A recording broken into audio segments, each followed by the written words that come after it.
اچھا دیکھیں، غار بالکل نیچے اس طرف ہے اور یہاں ایک اور اونچی سطح پر یہ ہے۔ انہوں نے رون کو ایک پرانی پتھریلی عمارت دکھائی جو بالکل غار کے اوپر بنائی گئی تھی۔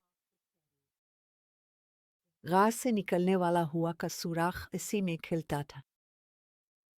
اب ہمیں غار کے اوپر والے حصے کی کچھ تصویریں لینی ہیں اور یہ دیکھنا ہے کہ انہوں نے کیسے تعمیر کیا۔ کیا اس کے اوپر کوئی گھر یا خاص کمرہ بنایا گیا ہے؟ ہر طرف سے یہ ایک طرف ہے۔ یہ غار کا مشرقی رخ ہے اور اس زاویے کو دیکھیں، کتنے بڑے پتھر ہیں، خاص طور پر یہ والا، اور اگر نیچے دیکھیں تو اس قلعے کی بنیاد میں بھی بڑے پتھر ہیں۔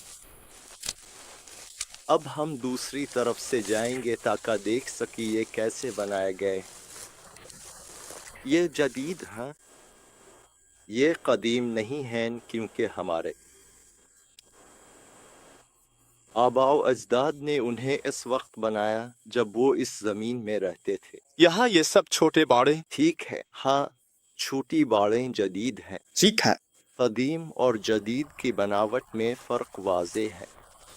سمجھ گیا، ٹھیک ہے۔ ہم اس کمرے کے اندر جا رہے ہیں جس میں یہ خود غار کے اوپر بنایا گیا ہے۔ یہ اس کا داخلی راستہ ہے۔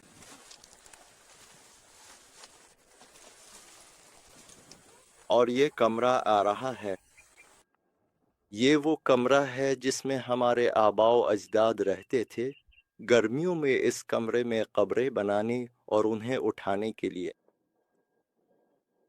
دیکھیں وہ کیسے اپنے کپڑے اندر رکھتے اور وہیں سوتے تھے، اور میں بچپن میں اسی جگہ سوتا تھا۔ یہ خاکہ ترتیب کا ایک بہت بنیادی تصور دیتا ہے۔ عمارت ہموار میدان پر بنی ہوئی ہے جس کے بالکل نیچے غار ہے۔